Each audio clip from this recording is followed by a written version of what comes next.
Hello! Today, I thought we could dive a little bit into game design and discuss the missions of Genesis 2. A few questions we will try to answer through this video. Are the missions good game design? Do players enjoy the missions? Should game content be locked behind missions? And should missions be nerfed, and if so, which mission? If you have seen my best Hexagon 2 mission video, then you will notice that I talked about the community posts that I have been posting. I mentioned that I will be starting a PvP series for you guys, and am working on a PvE series as well. I did not mention guides, so I wanted to bring that up in case you were wondering about my plans for art guides.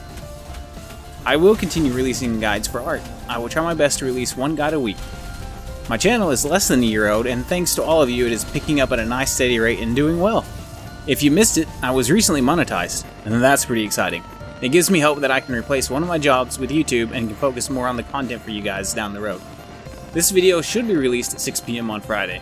If I missed that mark, I apologize. It has been a hectic week. My dog needed to go to the vet several times this week, so my time this week has been reduced a bit. This video is a little different from what I've been releasing. If you guys enjoy it, I can make similar videos in the future. I recently graduated with a game design degree where I specialized in lead game development and level design. I'm currently working as an indie game dev, so I wanted to try and talk a little bit about game design and art and see how it goes. The first thing we should cover is, do players enjoy the mission system in Ark? I have chatted with quite a few players about this, and the results are mixed. Some really enjoy them, others put up with them, while others strongly dislike them. I have a poll over this linked in the comments below if you want to let us know how you feel about the mission system. So, why such mixed feelings about the Ark missions? The answer lies in game design and game psychology. Ark at its core has not changed much since 2017. The game has added new content, but it's mostly been along the same style, and kept the game the same, just with more to do and learn. Extinction threw in some curveballs, but at its core it still followed the design of Ark. Then Genesis came out, introducing locked biomes and missions. Genesis started redefining what Ark could be. It was a bold experiment made by the devs. Adding missions to the game is a huge change that alters what Ark is at its core. We now have a system that lets you play minigames essentially to earn points, get items and blueprints. The points can then be used to buy resources. The introduction of these missions themselves could be considered a way to spice up the game a bit and offer some new avenues of gameplay to the game to attract more people. The implementation of the missions, on the other hand, pushes them towards not so good game design. The reasoning behind this is that Ark is a set type of game that was introduced in 2015, and its player base knows what to expect from DLCs. The content of each DLC is accessible through the normal means of playing Ark, but then comes along the mission system, which is used to gate content from players. In Genesis 1, this was not great, but players could manage by having someone else that did the missions start the fight for them.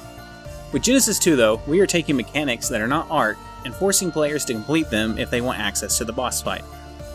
By locking content behind a mechanic that has nothing to do with Ark, you start getting into bad game design. The devs want to change their game up. We could discuss the reasons behind this, but that would take quite a while, so we'll leave it at they want to change their game up. Instead of making a new game, they decided to experiment with their current game, and then force the player base to participate. The devs will then take one of the only reasons to repeatedly play the missions, the hex and loot, then nerf it so that it's a waste of time to play, creating a, well, I played it once because I had to, and now I'm done with the missions forever attitude in the players. Why put something in the game, forcing players to do it, to get access to content they expect to have access to, and then make it so it's only done once? Before I go more into this, I want to state that I enjoy Ark, and as a new game company, Wildcard has made a successful and fun game. It's insane, most new companies take hundreds of games before they get a hit. That said, someone at Wildcard is underestimating game psychology and making less than ideal game design choices. When people are sharing accounts to beat a mission, you know there is an issue. There are missions that have nothing to do with Ark.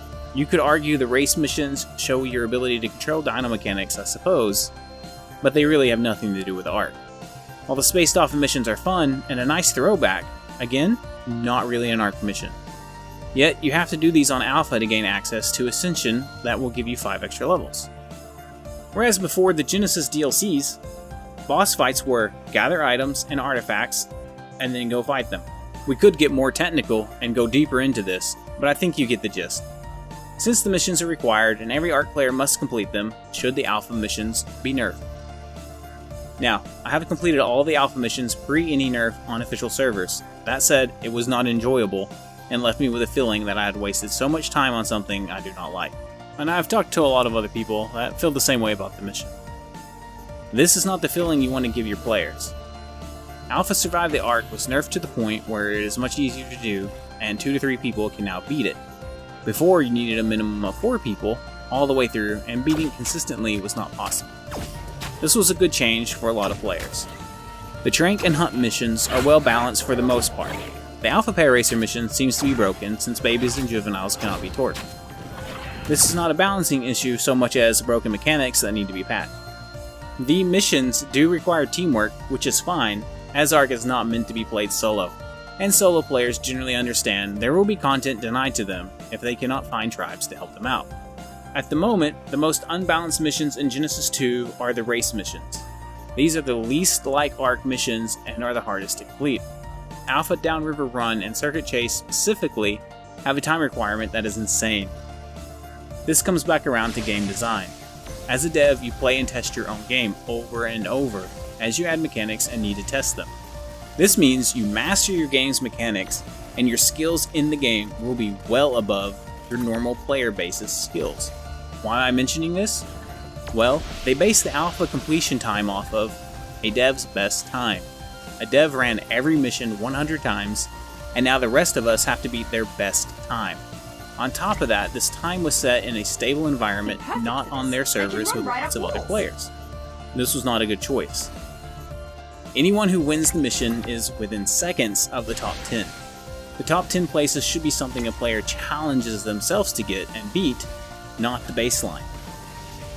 Personally, I do not enjoy racing games, and do not like that I had to spend over 12 hours getting good enough to beat Downriver Run, just so I can get 5 extra levels.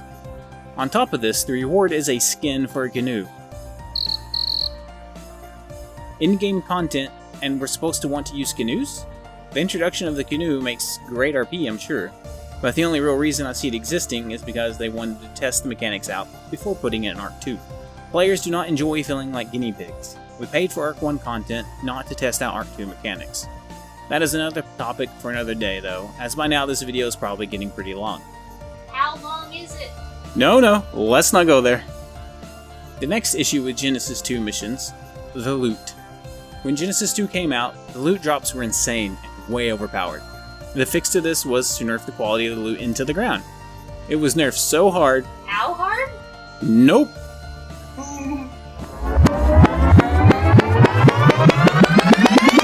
It was nerfed so hard, no one wants to run the missions for the loot.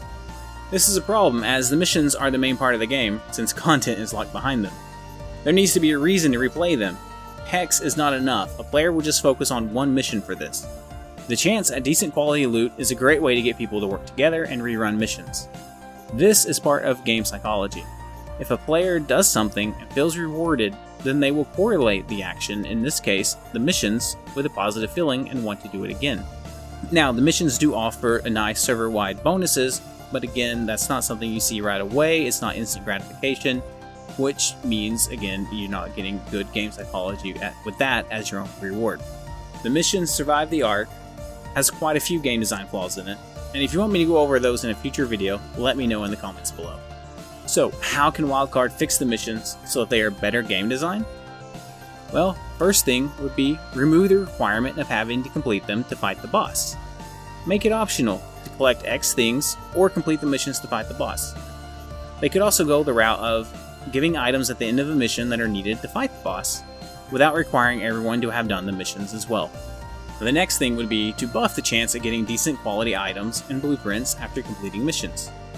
Then they need to nerf the race missions by adding an extra 15 to 20 seconds to all the alpha races. This will allow more players to complete them, but only the best at it will end up in the top 10. They need to remove babies and juveniles from the alpha racer mission or make it so they take impact torque. Another thing that could improve missions, but probably won't happen, would be to create instances for the missions in the simulation. This would put players in a private server with just the missions instead of on top of the map or under the map. By putting players on top of the map and or under the map for these missions, you could potentially cause more lag on the server. By being in an instance, you wouldn't add any lag to the server, and you would also have a most likely lag-free experience. This would also allow more than one of the same mission to be ran at a time. Beyond that, I feel the missions in Genesis 2 were more thought out and better balanced than the ones in Genesis 1, which is good. It shows Wildcard listens and strives to do better. That is always nice to see in a game company. I feel the rest of the missions are well balanced as far as being able to complete them goes. If you think any missions need a nerf, let me know in the comments below and how the mission should be nerfed. I hope you enjoyed the video. If you did, smash that like button and have an awesome day.